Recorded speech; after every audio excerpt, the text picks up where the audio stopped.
Hello, and welcome back to another episode of Blonde, Brunette, and Confused, the podcast where we share stories, unsolicited advice, and conversations about life as college students. For those of you who may be new or need a reminder, I'm Bella, the blonde one. I'm Lauren, the brunette one. And I'm Hannah, the confused one, who is also sick and is why I sound like this. To start off this episode, I just wanted to share a quick little fun story, which you two have heard a lot, but the audience has not heard, so I'm going to share. A year ago today, I visited Hofstra for the very first time, and then this morning, I volunteered at the same event for new students. So it's crazy to think that I went from not knowing at all what I was doing to somehow people thinking I had the authority to, give them advice a year later. And so that's kind of the topic for this episode is we've all gone through so much this year. We've made a lot of mistakes. We've had a lot of triumphs. And so we want you to learn from those mistakes and not make the same mistakes that we did. So we have kind of a list of things we wish we had known, and we're just going to bounce around and share our advice. And you can take it, you cannot take it, but we're going to give it to you regardless. Yeah. The first one is definitely do not buy your books early. That is the biggest thing that I will say because it is such a waste of money. Do not buy your books ahead of time when you get the email saying you should. Buy them after the first or second class so you know if you need them or not. And definitely don't buy them from the bookstore unless you have to. But, don't buy them from the bookstore. Go, on Amazon or Chegg or something to try to get, an ebook or, get something cheaper or something like that. I know I definitely made that mistake first semester and spent, $300 on books, which I did not need to do. Also, once you get to be in your second semester, see who you know has taken the classes you're going to take. For example, the legal textbook, Lauren got my boyfriend's. Mm-hmm. Yeah. So it's cheaper. And he then gave it to me for free, though. But, yeah, still. You might be able to get it cheaper. Exactly. Free is a lot cheaper than however much I spent on it. Yeah, it was one something. It was bad. So. And if you're in the same class as someone, see if you can share a textbook if you do need it. Hannah was very gracious enough to share our IT textbook with me, which was a textbook we actually ended up needing. Yeah. And teachers try to scare you into thinking you're going to need it. Oh, absolutely. So really spend the time and see how much you're going to miss without it, because I had one teacher, he was like, you need to get it as soon as possible. We have not touched it yet. I'm happy that I didn't take his bait. And definitely if you same with professors, but go on Rate My Professor for the class you're taking and the professor you're taking, because they also say there on everybody's reviews, they say if you use the textbook or if you don't or anything, or again ask people that have taken the class before, and if they didn't use it, then just you don't need to buy it. Be smart about it. Rate My Professor is a really great resource to see the general consensus about whether a teacher's good or not. I definitely would say take it with a grain of salt, because some people could just be upset that they didn't do the work and their teacher called them out on it. If it's all, red frowny faces or whatever, that might be a good indicator that you should find somebody else. Yeah. When you're registering for classes. So another thing we noticed is freshman year, there's a period where everybody is trying to get to know each other, but then slowly people just decide to stop talking to each other. Did you notice this? Absolutely. My IT class or my band class, it's literally 70 people, and our legal class is so big, even though a lot of people don't show up, but still it's only half the class comes. Yeah, unless it's just a test, but that's it. But literally there's so many people there, but nobody talks to each other. In the beginning even, no one was talking to each other. I think because mainly they found their friends in their house or their dorm or whatever, and then they stuck with them during classes, and so they only talk to one or two people, so you don't branch out when you're in class. So. To be fair, we also do that, but we recognize that we shouldn't. Yeah. Capitalize on that first semester when everyone's trying to get to know each other, because that's prime time when people aren't going to be why is this chick trying to talk to me? I just want to drink my Dunkin' and browse Instagram. Hey. Yeah. Me. I'm talking about myself. Personal attack. I love Dunkin' Donuts. But also, if you don't make friends within that first semester, don't fret. People are still super nice. Join clubs. Absolutely. Join clubs. even if you don't think, oh, the chess club, I don't know, that's the only thing I think of. But you'd be like, oh, like the chess club, I don't think that's going to be for me. But, like, try it still. Like, try it, and you actually might, like, have, like, a lot of fun. Even though, like, you hate chess, then don't join that's the true. chess. Yeah. Like, don't join things that you know you're going to hate. But, like, if you're just like, oh, I don't know if that's going to be my thing, just still try it. Because you can always, it's kind of like our last episode when we talked about, like, choosing your college. Like, you're not married to it. You can definitely leave. You can definitely change. Oh, yeah. Lauren is in a club that I also signed up for and went to 0 of the meetings. So, like, you can go and love it, or you can just not go. Yeah. And then I finally removed myself from their email list. That's so smart. Because at the club fair, put your email down for whatever. Because it's not a binding contract. They're not expecting you to go to meetings. They're just looking for people who are interested. So do it. Send it. That's like the lesson of college. Send it. Send it for everything. Another great thing about clubs is it's a cool way to meet upperclassmen on campus because they have all the inside scoop about how to survive on your particular campus. So you should definitely capitalize on that resource and reach out to upperclassmen and see if they have advice on how to survive your particular university. Yeah, and, like, also making friends-wise, too. Like, you don't have to make friends with people that are just in your class. Like, I know I have, like, a lot of friends who are older than me. That's also because of the sorority. But, like I have a lot of friends who are older than me, and it's, like, even though it sucks when they graduate, but it also, like, helps you get involved more, too. Just, like, knowing more people who are, like, more diverse in what they're doing. Our first month, we had one upperclassman friend, and we FaceTimed her when we got lost. Jenna. She's our mom. So, Jenna, if you're listening, thank you for mothering us through. So you find your mom. Another thing that's really important to keep in mind is you're going to be watching the social medias of all of your other friends from back home. Keep in mind that social media is a highlights reel. So if you're seeing friends that are going out and doing amazing things and it looks like they're never in class and because they're always going out and adventuring, just know that they're probably struggling too. You're not alone. It's not like you're having a lesser experience or anything. That's what a Finsta is for, is how stressed you are. I like how you said highlights reel because I like it's really true that it just like shows the best parts of your life. So same with like, I don't know, it's a little off topic, but kind of like celebrities. They always like show like the best part, but like it would probably be like really hard, like paparazzi wise, and like not having any privacy and all those things. So like it just shows like your life may look perfect, but it definitely everybody's going through the same things. Except my dog. Her Instagram shows her life being perfect, and it is. So with the exception of Hannah's cute animal. We love Daisy. You should make sure that you have fun all the time. Like, again, school comes first, but like after that is like your activities and your clubs and like your friends, and really make the most of it, because even though like I know a lot of people said like high school is the best years of your life, that's like so not true. College is the best years of your life, and you really should, like, it's the basis of the rest of your life, so you should really make the most of it and like not be so stressed out all the time, like worrying about work. Like, just, you really have to just time manage and like have a good balance of school and fun. For fun, definitely take advantage of the free things offered on campus, because this is college and no one has any money. So Belle and I went to a movie on campus last weekend. We're going to a different one tonight.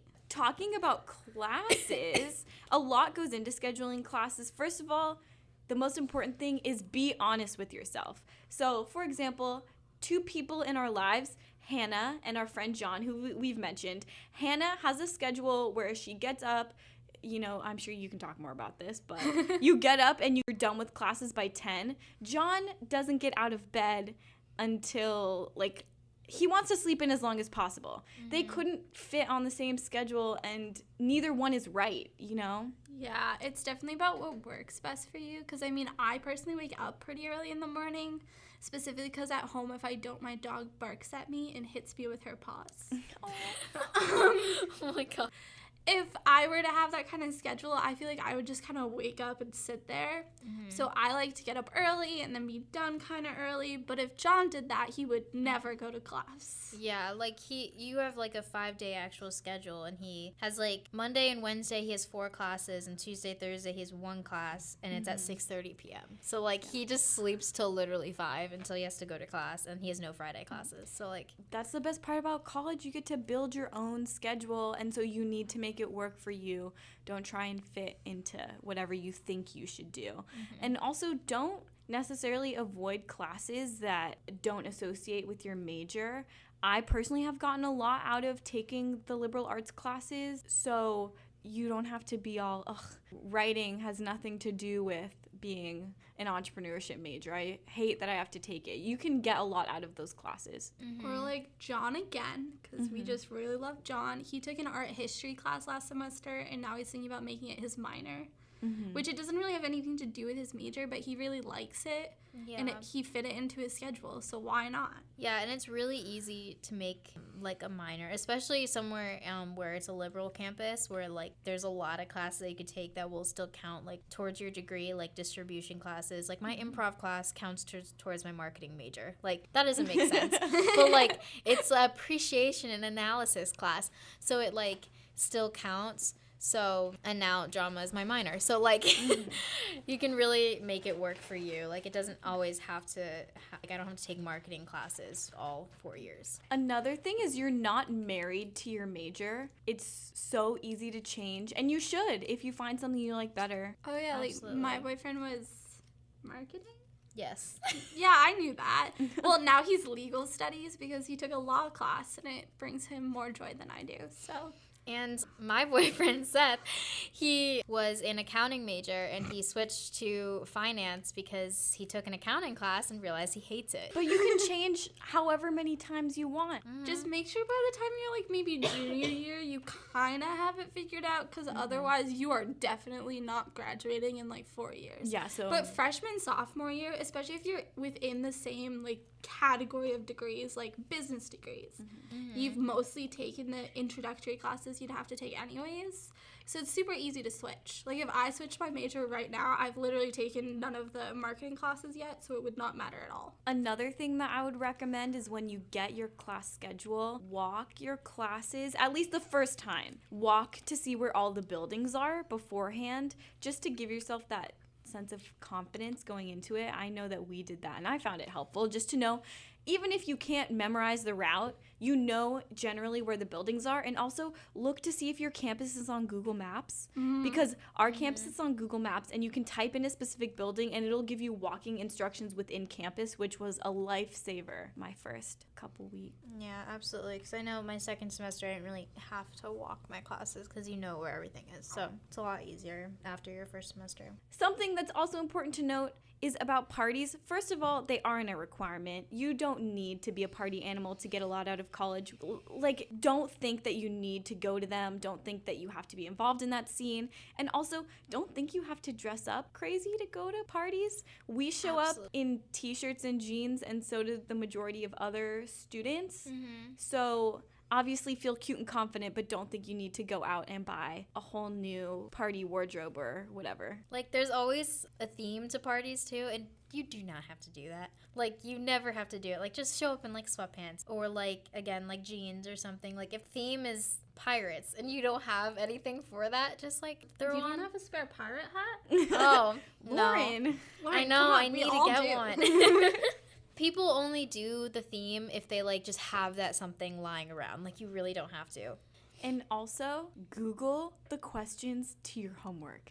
Now, I have homework assignments that are online using the textbook's website. I do the homework assignment myself, but it does impact my grade. So I'll copy and paste a question, look at it online, I find the Quizlet, I double check that my answer is correct, and then I submit it. So if you're really struggling and you want to learn from your experience without negatively impacting your grade, just go for it. Just try it. It might be helpful. It's very helpful. Yeah. None of my homework questions are available online, so Bella just watches me cry while I try and figure out the answer. It can be tough, especially when some teachers are nice. So if you want to learn from your mistakes without getting hurt, I would definitely recommend double checking your answers online. Something else that I think maybe Lauren wants to talk about is reading the fine print of your dining plan and choosing a dining plan wisely. I don't know if you want to describe the experience that Hofstra has put us through. Yeah. But so you have like multiple dining plans. Like I know a lot of schools do it differently, but for ours specifically, you have one specific dining plan, whether it's like 2,300, 2,500, or like down to like 900 a semester or anything like that. But me thinking I eat more than I think I do. When I do eat, it's also like really bad food. Anyway, I chose like the 2,500 dining plan. So I'm like, oh, that seems like a reasonable amount of money. And then I literally got to the end of last semester and I had 800 left and I'm like, what do? I do not know what to do. And so we have somewhere on our campus called Dutch, and it's pretty much just like a grocery store and you can use your meal points on it. So I just took all my friends to Dutch like 2 or 3 times and I'm just like, go crazy, I will buy your entire thing. And I still ended with 300, which carried over to next semester, which meant I started with 2,800. I've been kind of blowing through it. I'm still at 1,000, and we have a month left, so we'll see. Definitely look into how often your meal points roll over. Do they roll over for all 4 years? Do you just lose the money if you don't spend it? And then also see if you can add more money continuously, because if that's the case, then why not choose the smaller plan if you can just add more money later, because you have no idea how much you're going to spend. That's a very good point, because that's what I'm doing now next semester. I'm doing the $2,000 plan because you can add on money whenever you need to. So like definitely do the cheaper option if adding on is an option for you. I do know like at my friend's school you have like 3 swipes a day and you can get as much food as you want, but you have like 3 swipes a day, like 1 breakfast, lunch, and dinner, and you have to do it in specific times of the day because the breakfast swipe is only good till 9 a.m. So if you want breakfast, you have to get breakfast before 9 a.m. And I'm like, I would just miss my breakfast swipe all the time and you can't get it back. So like don't base obviously your school choice on that, but like Consider it. That's like a good, if it has swipes, that might be a little more difficult for you if you like one of the don't get up. Schools I toured at was like a swipe based thing, but you got 2 a day. And they were like, yeah, we're working on the idea that most students only eat twice a day. And I was like, I would die. Not me. I have friends where it's the same system as us, but they allocate the amount of points or swipes you can spend weekly instead of semester. So they budget it out for you, which is a really crazy idea to me, because some weeks you run low, some weeks you run high. And I remember I visited a friend and they had to save up their weekly dining points from the week before to have them roll over so they could spend money on me when I was visiting them, which is so crazy. Dining plans are insane. So read the fine print, ladies and gentlemen. Yes, please do. And like, again, underestimate how much food you'll eat if you can add on, please.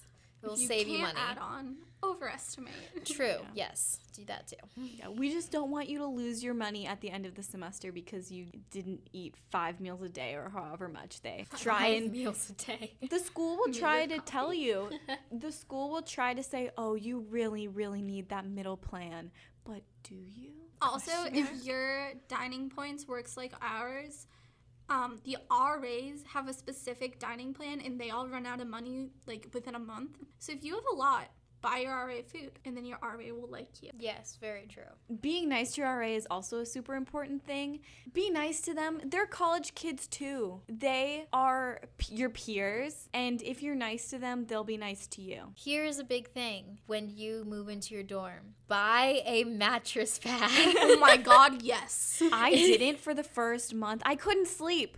Bella's bed was so bad. It was so bad. Buy a mattress pad. Yes, please. Like, I bought what is yours? 4-inch? Mine's 4 inches. Yeah, mine's 3 inches. Yours is Like around 3 or 2. 3 or something. Literally, at least buy like a 3-inch. Mine's honestly. 4 inches, and I have like a cotton thing on top, and my bed's the best. Just put it Yeah, out her bed there. is so comfortable. So literally, especially if your bed squeaks, because that's so bad. It muffles the squeaks if you get a mattress pad. So that's my biggest thing. Get one, please. It will help you sleep at night. it'll change your life. Yeah, no, dorm mattresses without a mattress pad are terrible. Also, if you go on Amazon, you can just get one mailed to you instead of having to, like, carry this big mattress pad. Which, I mean, I had mine delivered to my house for some reason. So I received it and then brought it to New York. Yeah, I did the same thing.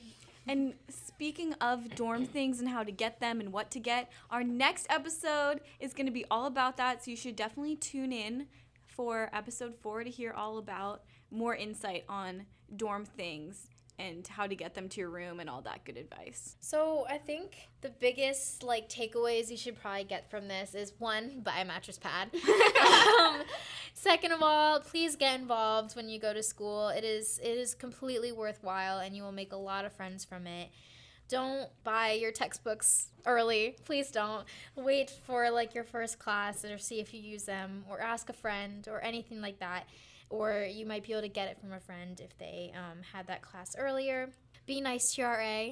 It'll make your life easier throughout the semester. And you can take any class that you want, honestly. It might end up being your minor, it might not, but you will definitely have a lot of fun and it will make your college experience worthwhile to get those different types of skills.